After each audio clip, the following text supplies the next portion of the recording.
Hi, welcome to this second Facebook Live for GAD week, Generalized Anxiety Disorder week.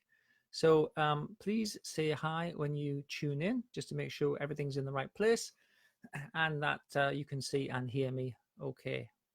So let's just give a few minutes. Oh, hi, Louise. Good. Susan, hi. So I would appear to be in the right place. Last time we had a bit of it was a mistake on my part. The Facebook Live system said, do you want to share this with a group? And so or a page rather. So I thought I'd share it with a page, and then I ended up on the wrong page. So let me ask you this question first of all. You've been plied with a lot of stuff in GAD week. I've created a sizable number of, hi Amanda, Susan, hi. I've created a sizable number of videos and other kinds of things. Do you feel that you have been overloaded? Because of course, in my mind, I have a structure. I have things that I think will be useful, kind of simpler things that I try to get you to engage with. But of course, you perhaps you work, you do other things, so you may not necessarily see things at the time at which I put them out there, and so you might then start to feel a bit overloaded. Martina, hi. Albert, Catherine, Raymond, hi. Oh well, good. We got a nice audience. So let me know if you feel overloaded, or if it was just the right amount, or if there's something that you felt was missing. But just speaking about the first exercise that I gave you, which is the mantra exercise, I know that people have been doing it, but let me just say this, okay?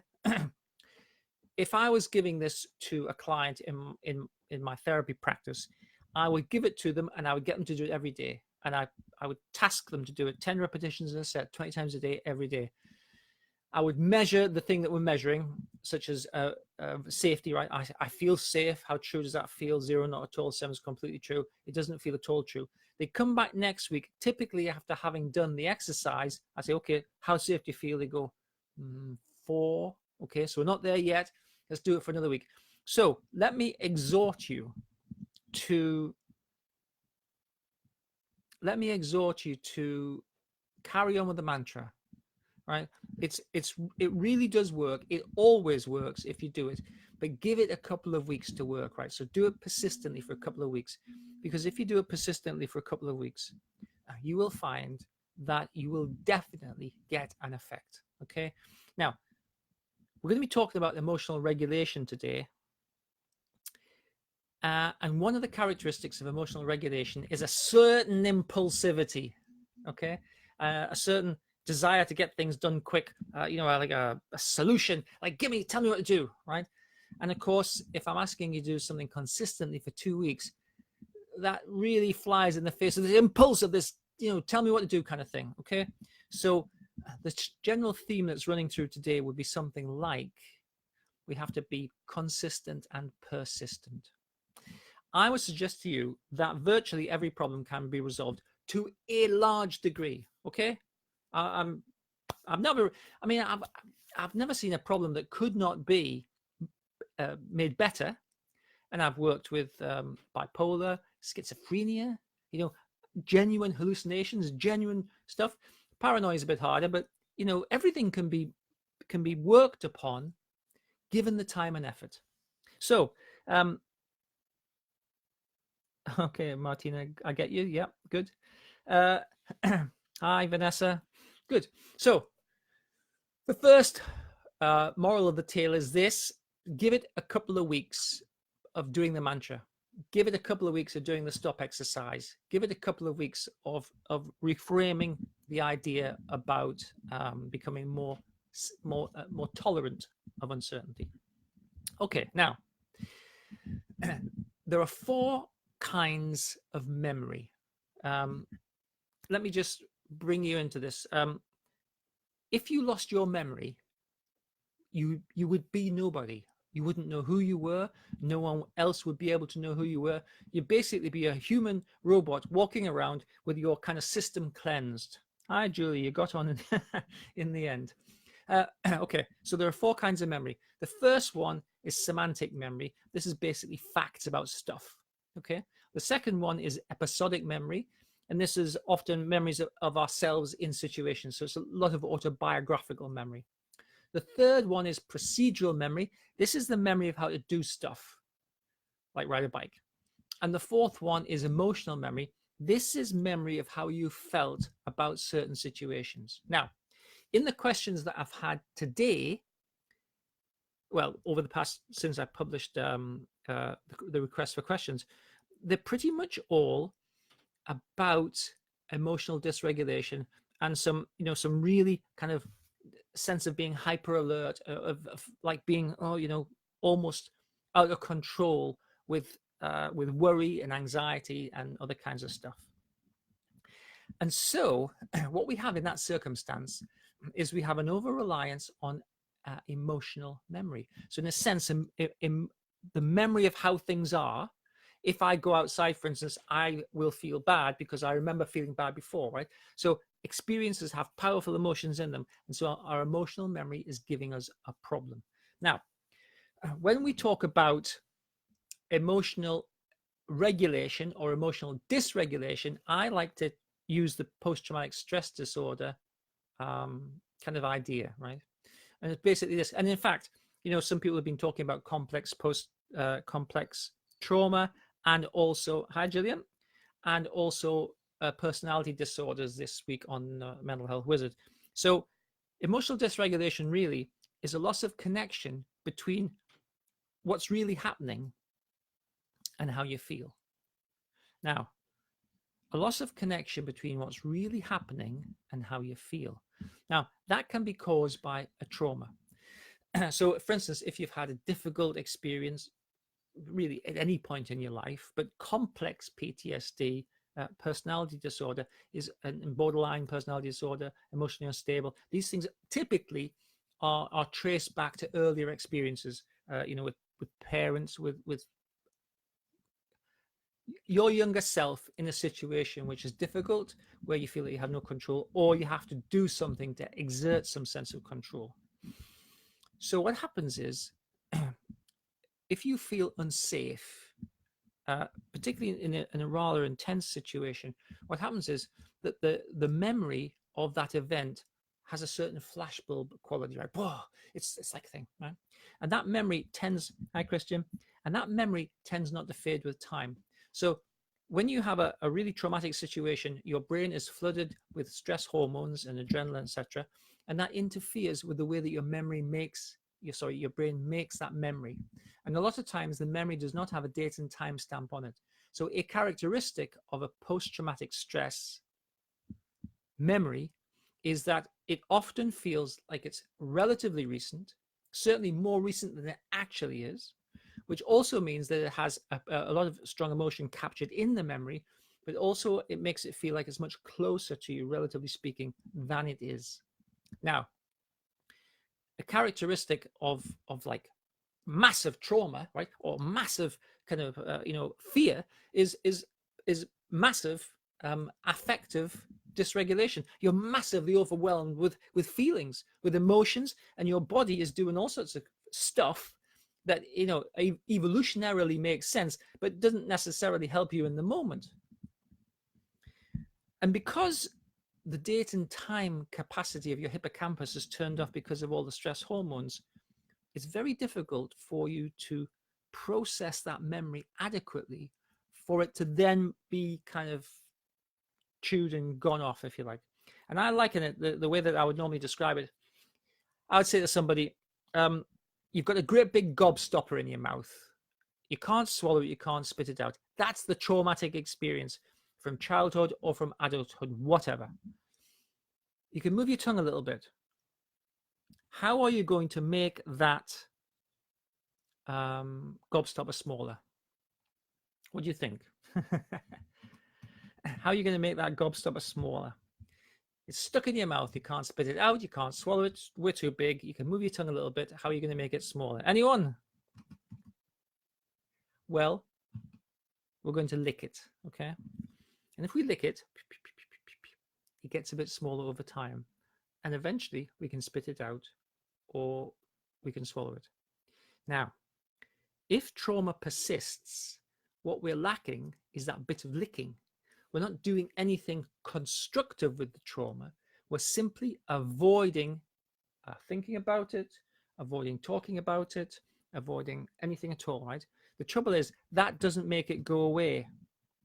Hey, darling, that doesn't make it go away. It simply makes it persist. So the moral of the tale is this. As you may well know, I'm a specialist in post-traumatic stress disorder. I work with PTSD all the time. I would go, yeah, fine, you got PTSD, fine, yeah, let's do something about it, right? It's not a problem. PTSD is I think it's a relatively easy thing to treat, to be honest. Complex PTSD a little bit more, because that's more like a personality disorder. But as long as you stick with the process, yeah, no problem. But that is because I've kind of captured you in my consulting room, and we're deliberately licking the gobstopper. We're deliberately doing something about it. We're retraining your brain that it does not have to be massively kind of dysregulated when you think of the traumatic event. Okay. Now, the problem that I'm reading with these examples that you've sent me is that we have a lack of emotional regulation in relatively mundane and everyday events, which basically tells us that your brain is not conforming, your emotions are not conforming to what's actually happening. So that tells us, in a sense, what we have to do, right? We have to retrain your emotions to conform to what's actually happening in reality. So when we have, like a massive hyperarousal, what's happening is your amygdala is judging whatever's going on, and it could be a memory. Hi, Laura. It could be a memory, or it could be something that someone said. It could be anything. When your amygdala judges that it is threatening to you, when it interprets it as a threat, you will get the fear response. You'll get the hyperarousal. Now, why doesn't everybody have that experience? Why doesn't everybody like be hyper aroused and stressed out and massively kind of strung out in emotions? Well, the reason is because your hippocampus, which is I think Latin or Greek for seahorse, I can't remember these days, your hippocampus and your prefrontal cortex apply what we might call executive control over your amygdala. Now, your amygdala labels your experience with an emotion. So it labels things as pleasant, unpleasant, frightening, whatever, right? So your amygdala labels experiences.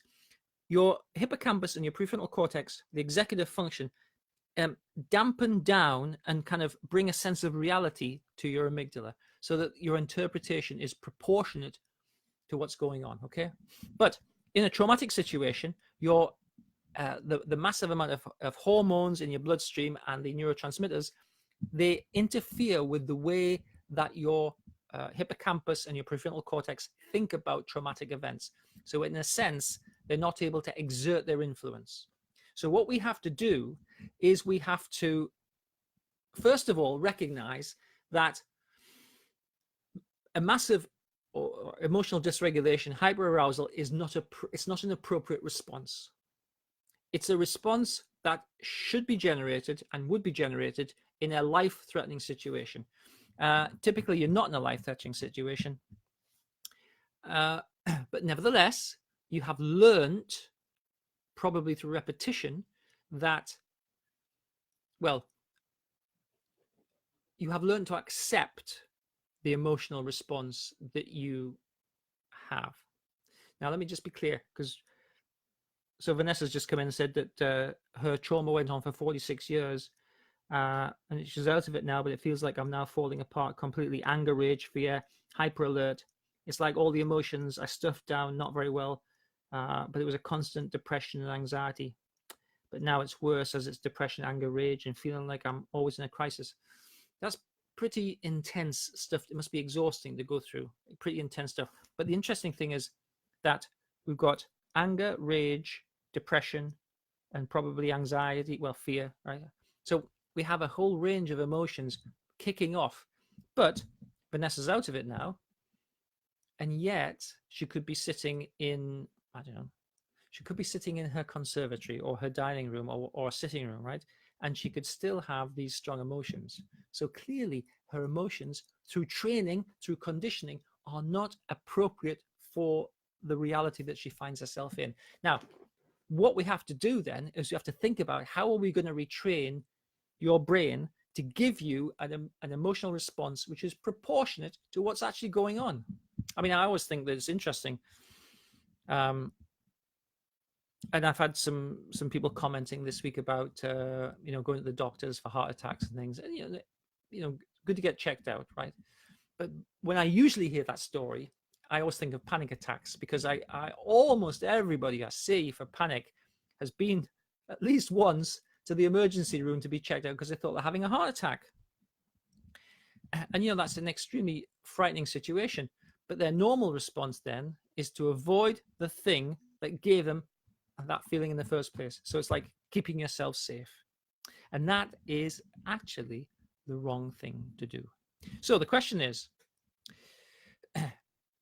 how do we retrain our brain to be more emotionally regulated as opposed to dysregulated? Okay. So Vanessa said that she had 46 years of a trauma, and I don't know what kind of a trauma, but I'm certainly, a big emotional element. But let me give you a couple of examples from the questions, and then we can talk about them, and I'll suggest some things that we can do. So I've just got a list. So let's start at the top. So Gillian said, because I talk about retraining your brain, reprogramming your brain. Gillian said, I learned from Caroline Leaf, who is actually, I think a voice and hearing specialist, not actually a psychologist. It takes 63 days to rewire a toxic thought out of our mind and replace with a healthy thought. Our mind affects our brain. Okay. Well, I have an issue with Caroline in the sense that she says the mind is not the brain. She links the mind to something more spiritual, and she talks about God. So she links the mind to God. And I say your mind, your consciousness is an artifact of your brain. So your brain creates consciousness through complexity. Well, that's fine. Now, as for 63 days, and then she says, how does CBT work to retrain your brain after 12 to 14 sessions, assuming weekly sessions? And how can we sustain our renewed brain mind to avoid relapse, which is fairly common for people with depression and anxiety? And that is the case. Well, the answer is this. If I was to see someone for 12 sessions is 84 days. Now, I would have someone for an hour, and I would say, okay, we've had an hour. There are another 185 hours in your week. How are we going to make those hours useful to you? And the way that we actually do it is to create homeworks that we do every day. So we have mantra exercises, we have imagery exercises, we have behavioral, physical exercises. We have all sorts of things that we do. But the basic point is this. If you do a bit every day, then every day you're working on the problem. But you have to accept that every day you have a problem, you're living with the problem, right? And so if you do nothing on a particular day, the problem has not improved. But I would suggest to you, every day you do nothing on the problem probably gets a tiny little bit worse, because nothing stays the same, right? And we move through time. So if you're doing nothing constructive, you're actually probably taking a little bit of a step backwards. So the answer to the question is, by the time you've done 12 weeks of therapy with me, you will have had 84 days of practice on doing stuff, which is actually quite a lot. And that's how we change. That's how we reprogram. The second thing is that I often ask people to use the Anxiety Wizard program, which gives them a huge amount of additional work. But, if you I've had plenty of people who have been through my hands and said, yeah. 8 years later, I'm doing great, Dave. Might just send me an email or a text or something, or send me a birthday card, or send me a picture of their new child. Yeah, I'm doing great. Problem all resolved. Right. And the reason it's resolved for them is because they accept that you can't just get fit once and then, oh, that's it, I've done it. You can't just go on a diet and say, oh, that's it, I've done it now, I can eat what I want. And I've said this before, right? That your life is a journey. There is a destination, but we'll not go into that. Your life is a journey, it's not a destination. So good mental health is a journey, it's not a destination. Happiness is a journey, it's not a destination. Fitness is a journey, it's not a destination. Diet, healthiness, a good relationship is not a destination, it's a journey. Everything of value in your life is a journey. And yet, why is it that we think about mental health like depression, anxiety, personality problems, emotional dysregulation as a journey? Tell me what to do to fix it. Well, I'm afraid the bad news is you can't fix it, just like you can't be happy. You have to work towards being happy. And then when you're happy, you have to recognize that happiness goes like this. But overall, on balance, you say, well, I'm happy. Fitness goes like this. On balance, I'm reasonably fit, but I could be a bit fitter, could be a bit less fitter. I'm not too bad. Weight, not too bad. Could lose a few pounds, but that's all right. Everything's a journey. And so emotional regulation is also a journey, which means that if we put effort into it, we will get an outcome consistent with the effort that we put in. If we don't put effort into it, we will not get an outcome consistent.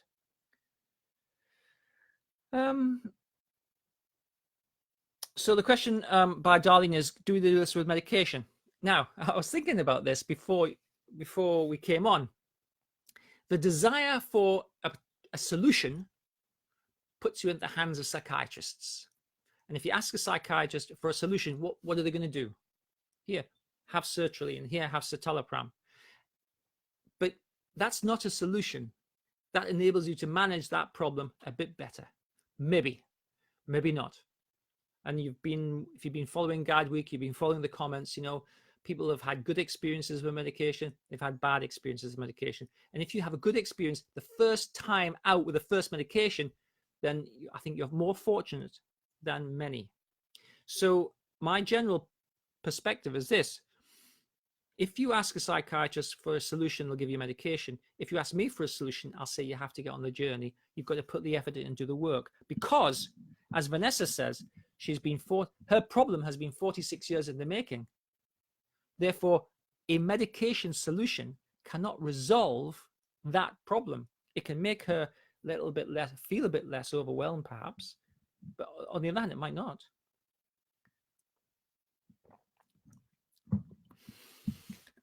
So, I just want to make it clear that the resolution I offer is the journey, and I call it self-help CBT, but basically it's the same journey I would take you on if you're on my clinic. 8, 12, 14 weeks, however long to get to where you want to be. And then we go on to a maintenance program, which would be something like, sometimes people come and see me once every 6 months, they follow my videos, they follow the exercises. But you know what? Once you get to where you want to get to, if you put as much as 10 minutes a day in, I'll be surprised. It's more likely to be a couple of minutes. Watch a video, have a think about it. Oh, do you know, I thought about that, Dev, and I thought about, people say this a lot, I have your voice in my head, and I heard you saying, don't make decisions based on fear, so I didn't do it. Fine. It's just that little bit of maintenance, just being aware. If you've got the weight that you want, just being aware of what you eat, right? Oh, I don't need to have a biscuit. In fact, I won't bother. It's as simple as that. But once you've learned the language, and in principle, my general approach now is to teach you to be your own therapist. Once you've learned the language, you're good to go because you know what to do, and you're much more aware, much more open to the experiences that you have. Well, Gillian, yeah, Gillian refuses to take medication now, and fair enough. Actually, it's it's I don't know. It's almost criminal, really, given that there are good psychological solutions for most things, except that a psychological solution is more expensive, whereas a medication is relatively inexpensive. So if you were going to have 12 sessions, well, if you can have 10 sessions with me, that would cost you roughly £1,200. I'd be more or less guarantee you a good outcome. You'd be cured, whatever. Okay. But fluoxetine or Prozac would cost, it's out of license now, I think it's about, let's say, £2.50 a month. So it's costing the NHS £2 a month. So you see the difference. That's why it's easy to prescribe, and that's why it's hard to get psychological therapy. Now, focusing on emotional regulation. Every time you get an emotional response that you don't want, what do you do? That's the question. Because you can do something that's not useful, you can do something that's useful. What do you do? What's the general consensus?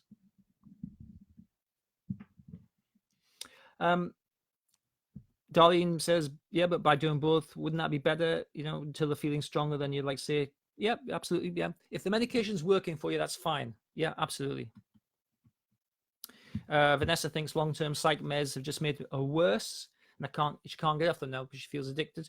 And of course, if you've had benzodiazepines, they are addictive, and I've met many people. There's probably 1 million people in the UK addicted to benzodiazepines, and coming off them it can be quite a nightmare. Okay, so the question is, what do you do when, well, Vanessa panics? Okay. So every time you have an emotional response that you don't want, and you do something like make a decision based on that response, such as panic, avoid something. Basically, every time you tell your brain that emotional response is in charge of you, you have reinforced that emotional response, and therefore you'll get more of it. So in principle, you have strengthened that unwanted response. And it doesn't really matter what it is. It will be true of anything. And if we just bring it down to simple things, right? If you smoke, every time you have a cigarette, you're strengthening, wouldn't be strictly technically correct to say you're strengthening the addiction, but you're strengthening the connection between your behavior and the cigarette. So you're certainly not doing anything useful. Good. Okay. Okay, Vanessa thinks it's venlafaxine and pregabalin. Okay. All pretty powerful stuff, I have to say. And in fairness, if you're struggling with that with medication, if you remember my motto, problems exist and persist in the absence of an alternative. We need to create for you alternatives, psychological alternatives, that you can strengthen and then move off the medication should you wish to do so. So back to the point. Every time you have a negative or an unwanted emotional response, you've got two choices. You can do what the emotional response tells you to do, be angry, be sad, be frightened, anything you like, right? Or not. Now, I know that's very simplistic and it doesn't feel like you have a choice, but in principle, that's what's happening. You can do something useful or you can do something non-useful. Now, and in a way, we have to grasp that, because eventually we've got to start doing stuff that's useful and not doing stuff that's non-useful. So the question is, how do we, well, the solution to hyper arousal and to emotional dysregulation is to get more cognitive control over your amygdala, to get more control that people would normally have, get more control over your emotional response. Now, your emotional response is fast, it's automatic, and it just kicks off without you really having anything to do about it. It's basically, hi April, it's basically like, pew. Okay. So how do we retrain our brain? Okay, well, we do it with consistent effort, and we want to start doing some things which bring some awareness and reduce your avoidance of the emotional experience that you have. Now, if you're already in it, so let's say Julie, for instance, I'm so scared of leaving the house anymore because of these attacks where everything closes in on me and I get so weak my legs can't hold me up and I land on the floor, can't even walk at first because I'm trying to breathe. These happen for no reason. Medication isn't working. How can I get them to stop? I've had depression for years, but was able to work. The last year, it's gotten so much worse. I just want these attacks to stop. Please help me, Dr. Purvis. Okay. Now, that's a good example of being, I would suggest you, massively hyper aroused, and it sounds like you're having panic attacks. Okay. So how can we ask Julie, well, she says, I'm so scared to leave the house. Okay. So how can we ask her to leave the house? Well, of course we can't, can we? Because she wouldn't do it, because she's so scared to leave the house. But she has worked before and she's had depression. Okay, so she's been practicing believing the negative things she believes about herself. She's been practicing, in a sense, unhelpful thought processes. We can't ask her to leave the house, but what we have to do, though, is we have to start to create a second place for Julie to be. So right now, Julie is, I can't do anything to help myself. I feel terrible. My emotions are out of control and there's nothing I can do about my emotions, right? So this is classic hyperarousal and it's emotional dysregulation, okay? There is nothing I can do to control my emotions except stay in the house. Okay. But what's the mantra, right? She has worked, she has been at the house before, and she has, in a sense, I guess, lived a much fuller life than she's got now. Therefore, it is true that she is safer than she feels she is. Do you get the idea? That's why I started you off with this mantra. We need to create a second place. I feel like this, but even though I feel like this, actually, I know it's just a trick of the brain and I have to retrain my brain. So I have to do stuff to start to retrain my brain so that I feel safer and more functional. So right now, she's just got here. There's nothing I can do. I'm sort of helpless and hopeless and massively stressed and hyper aroused, etc. So we create a second place. And that second place is the place of work. It's where you feel like you're doing work on your journey, which is why we can't have this is the solution. It has to be a journey, right? I am on the journey doing the work I need to do to get to where I need to go. And so if we do enough of that, it is inevitable that you will get an outcome that you want. If you go on a static bicycle, let's say, I don't know, let's say you weigh 800 pounds, but you start to go on a static bicycle and start to cycle. And in the first week, you just do 100 yards of cycling on a static bicycle. But the second week, you do 200 yards. After a few months, you're doing 5 miles. And assuming you don't eat any more than you've eaten before, you will lose some weight because you are burning off calories. You're on the journey of going somewhere. And every day, you're doing something a little bit more. Okay? So that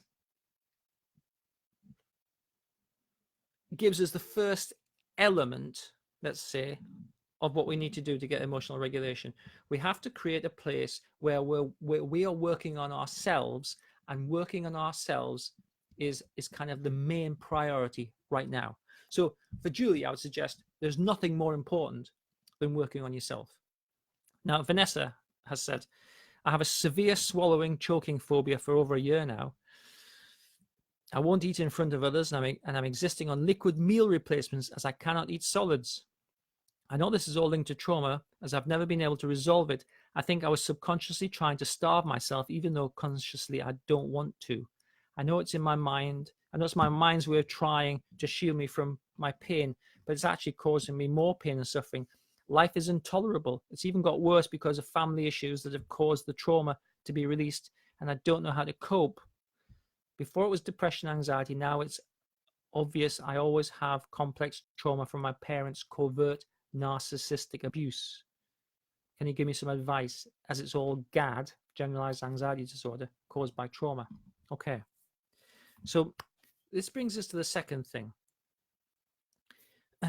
Vanessa says, I know it's my mind's way of trying to shield me from my pain, but it's actually causing me more pain.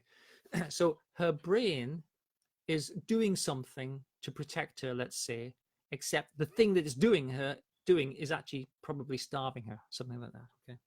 Okay. So when we have emotional dysregulation, a lot of that comes from not accepting the emotion that we're feeling and trying not to feel it, trying to block it, trying to suppress it, trying to put our mind somewhere else. The thing is, you can't do that. Emotions are motivators for action. If you do not have an emotion, you're not going to do anything, right? So the problem is that, you're angry, so you've got to be angry. You're ashamed, so you have to be ashamed. You have to withdraw. You're anxious, so you've got to do something. Just protect yourself, right? It's it's when the emotion becomes a behavior. That's when we have that's when the world has a problem with us. I mean, we have the problem anyway because we're feeling these things. So we actually have to put some effort into recognizing what we're feeling, thinking about why we're feeling it, and naming it. The first thing in any emotional dysregulation treatment program is name the emotion that you're feeling. What does it make you think? What was happening before you felt this? And what was the consequence of this? We actually have to, in a sense, own the problem. And when you start working through Anxiety Wizard and the Panic Pit Stop program and mood control, one of the first things that we do in the modules is we create what we call a roadmap to recovery. And that's about owning the problem, right? Naming it and owning it. Okay, I feel angry. Okay. So what was happening before to make you feel angry? Someone said something to me. Okay, now you feel angry. Okay. Can you sit with that anger? If you sit with that anger, what's going to happen? I'll just keep feeling angry. Well, will you? How long can you feel angry for when there actually isn't, a continuous stimulus for feeling angry? How long can you feel angry for? Not long, actually. And so what happens is your anger drops off. And what would be a more appropriate emotion given that circumstance now that you've had to think about it? Well, actually, probably I'd be a bit confused because I don't know why they said that. Yeah, okay. So that little process, which we have on forms, and we do forms in Anxiety Wizard, so you work it out. That little process. This is my emotion. Why antecedent, activating event, emotion. What's the belief that I had, and what's the consequence of that? And what would be a more balanced view? These kinds of ideas start to retrain your brain to bring in what we might call more conscious executive control over your feelings. So that sort of process is essential. You can't not do it. That sort of process is the, I mean, there are a number of processes, but that kind of deliberate decision to work on yourself and to think about things is incredibly important. So the first thing you have to do is name your emotions. The second thing that I'm going to suggest is that we create a goal, like an intention, right? So when I feel like really stressed, I do this. So it's like a if then, right? If I feel angry, then I do this. So we have a pre-planned strategy when we feel like strong emotions, right? Now, it's called theory of planned action, and it's really powerful. If you don't have an intention, like when I feel this, I'm going to do that. If you don't have that, it's really, well, it's lost. The emotion is going to be in charge of you, okay? So if your emotion was, let's say, fear, which would be the emotion at the heart of anxiety, if I feel fearful, then I will, and it could be anything. Go for a walk around the garden. Go for a walk around the block. If I feel fearful, I'll listen to a happy tune. If I feel fearful, I'll listen to nursery rhymes. Whatever it is, whatever would work for you as an alternative to doing what the fear tells you to do. If I feel shame, I will walk in a public place, as opposed to doing what the shame might tell you to do, such as hurt yourself or starve yourself or do something else, right? You just do something that's different. It's called opposite action. It's a big, in fairness, it's a big dialectical behavior therapy tool. But basically, we do not make decisions based on strong emotions. We do the opposite of what the strong emotion tells us to do. And every time we do that, we weaken the strong emotion. We weaken the impetus to the strong emotion. So the first thing to do is to create an intention, and I'm going to call it an if-then rule, right? This is what, if I feel strong emotion, this is what I'm going to do. And, you can just have a think about it and sort of brainstorm it. The second thing is,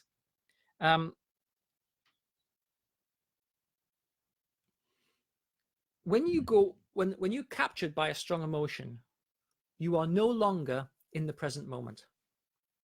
Where are you? Well, you're either in the past or you're in the future.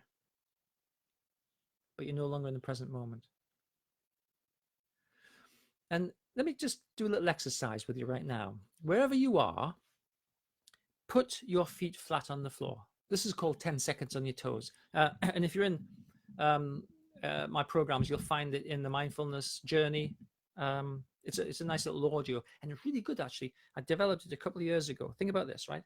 Put your feet flat on the floor. Now, starting at your little toe, I want you to roll your toes individually towards your big toe, but I want you to feel each toe individually as you do it, okay? And then to your big toe. Now, roll back from your big toe through your first, second, third, and your little toe, trying to feel each toe individually. Then back from your little toe through to your big toe, and then through your big toe back to your little toe. That's it. Feel your toes. Now, in this moment, do you have a problem? In this moment, is there anything you need to do? And the answer typically is no. And I would suggest to you that in this moment, you don't have a problem. Your problem comes when you detach from this moment of reality, and then you shoot off into the future, which is anxiety, GAD, worry, etc. Or you shoot off into the past, which is PTSD, depression, complex PTSD, and emotional dysregulation. So a little exercise, 10 seconds on your toes, or anything else that you want to do. So every day, connect yourself to the present moment. Now I'm going to suggest do it once a day. Connect yourself to the present moment. Okay. Second thing, every day, practice non-judgmental acceptance of where you are and what's happening and what's going on. So, for instance, I'm sitting here talking to you. That's what it is. I've got lights on. I'm hot. I've got a camera. I've got my hot cup of tea. I could say, oh, I look sweaty. It's not a very good picture. I keep going in and out of focus. You can see my whiteboard in the corner there. It's not a very good frame. But in fact, you know what? It is what it is. I'm doing what I do. I'm talking to you. I'm non-judgmental, and I'm in the moment. Find 2 opportunities every day to be non-judgmental. Present, non-judgmental, in the moment. Accept. So it's called present focused awareness. Bring your awareness to the present moment. And a lot of times people focus on the breath. Just focus on breathing in and breathing out. Just, and spend a few minutes doing that. Now, every emotional dysregulation problem. Well, in fact, I think I've mentioned it, but what I like to do is to think of things in what's called a transdiagnosis way. So every problem has elements that are the same for all problems. So, for instance, anxiety has a catastrophization problem, okay? Every problem has a catastrophization problem. So worry, depression, GAD, OCD, eating disorders, whatever, okay? Every problem has a power and control issue. Wherever you are, whatever problem you struggle with, I guarantee you have a power and control issue. And perhaps another time I'll teach you how to have real power and control. You'll certainly get that in Anxiety Wizards, right? How to have real power and control, which is revelation because I invented it. Every psychological problem has an emotional dysregulation element. So, and for a lot of the emotional dysregulation elements, it's about overestimation and catastrophization. Now, I call that faulty thinking. We can talk about that another time. But practice recognizing your overestimation of threat, overestimation of this, overestimation of that, and catastrophization. Oh, it's going to go terribly wrong. I can't believe it. People, right? Because these are faulty thinking tools. They're simply brain programs that are common to everybody, okay? But if you focus on them and if you give them power over you, they'll just kind of grow to be real problems. Does anyone have a problem? Give me one of those little things. What's it? I find these little bubbles going up the screen, you know, like a heart or something. Give me a heart if you've done catastrophization today. Oh, I'm not seeing any hearts yet. Okay. Come on, give me a heart. Yay! Oh, thank you, thank you. There's a couple. Yay! Oh, lovely. There they're coming. I feel, I feel rewarded. Thank you very much. Right. So catch and stop faulty thinking, overgeneralization, catastrophization. Right? Because they're wrong, they're pointless, and they ramp up your emotions. And if you just think of it, thank you for the hearts. Oh, keep them coming. They're brilliant. I feel so good now. Right.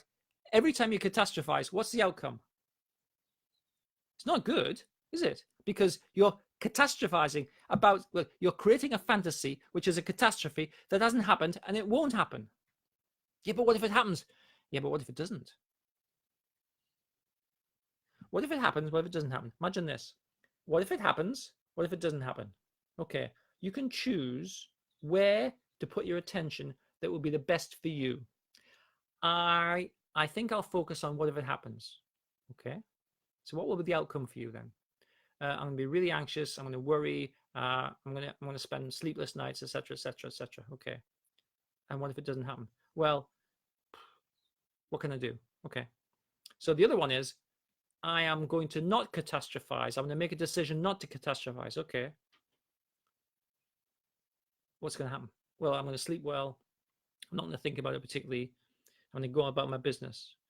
And then when it doesn't happen, what's going to happen? Nothing. I didn't even think about it. Okay, so you can make these what I call micro decisions, and you have so many micro decisions to make every day. Something like 36,000, but we're not going to that.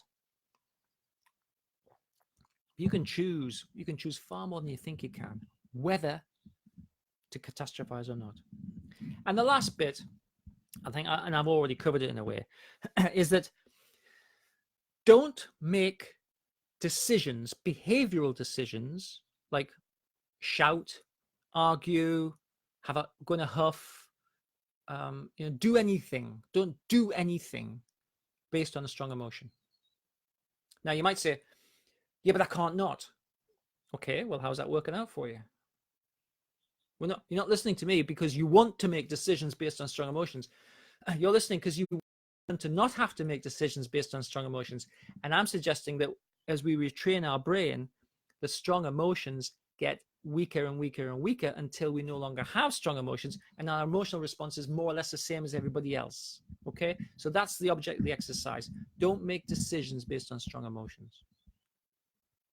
Now, I'm actually busy writing a workbook called, strangely enough, Emotional Regulation, and that should be available in a short while. It'll probably have a small fee attached to it just for the effort and whatnot of doing it. But then I'll write all these things up as tools with worksheets and everything, and that'll be something that you could have available to you. Of course, you get all of this in the Anxiety Wizard program, which will be opening again at the weekend. It's closed right now because I like to give members, attention, and I answer comments, and I get on to emails and things with people. So some people have completed and moved on, and so I'm going to have some spaces. So I think I probably have 5 spaces for people who want to get on the journey. And as I hope I've emphasized, it is the solution. Well, it's the resolution. We don't use the word solution anymore. It's the resolution to get on the journey using self-help CBT. And finally, I must just comment on Amanda. Amanda says, I've been off work sick and my anxiety is high. I realize I've been here before at Christmas where I was away from my routine. What's the best way to deal with setbacks so as not to lose heart? Okay. Imagine this. I don't have a picture, but imagine this. If you broke your leg, Amanda, you would expect that your recovery would be more or less a straight line. Okay. Now, psychological recovery never follows that. Never, ever follows that. It's always a zigzag. Now, when you go up, you think, oh, great, I'm doing great. But when you go down on the zig or the zag, right, you think, oh, no, I've gone back to square one. The thing is, As long as you're on the journey, you never go back to square one. So it's relative. So that relative drop feels like you're losing heart and you're losing touch with progress, but you're not really. Now, here's the thing. You probably have a power and control issue, Amanda, because you value your routine, and your routine makes you feel safe, and it kind of contains you, it boundaries you. And so when you lose your routine, you feel vulnerable, which is why you're off, well, which is why your anxiety is high. The question is this, are you vulnerable? If you always do something and then you decide not to do it, or it's not available to you anymore, well, let's say you always drive to work the same way. There's some roadworks, you have to go a different way. That's a change. People don't like change. Are you actually vulnerable because you had to drive a different way? But you're not, are you? You might feel vulnerable, but you're not actually vulnerable. And when I think I was in one of the videos that I put out for GAD Week, but I've never driven there before. I don't know where it is. Okay. Does it matter to you if you can drive competently? Does it matter to you which road you drive on? Actually, does it make any difference what road you're on? Now, fair enough, driving through central London, that's a different thing. But, you know, a regular road, one regular road is much the same as another regular road. Is it not? So, Amanda, I would suggest to you that if you're in the Anxiety Wizards or Panic Pit Stop program, go and find the module on power and control, and it will teach you how to have power and control. But it will also put you firmly in this idea of, I am working on something. I am working on myself to make a change. And I think that will be reasonably easily, to be honest, you know, relatively easily restructured so that you can get out and about, and then you start to recapture your life, right? If you're kind of going backwards, that's no good. We've got to stop and we've got to go forwards. And as long as you're going forwards, doesn't matter what the speed is, as long as you're going forwards, you're making progress and you're working on yourself and you're doing well.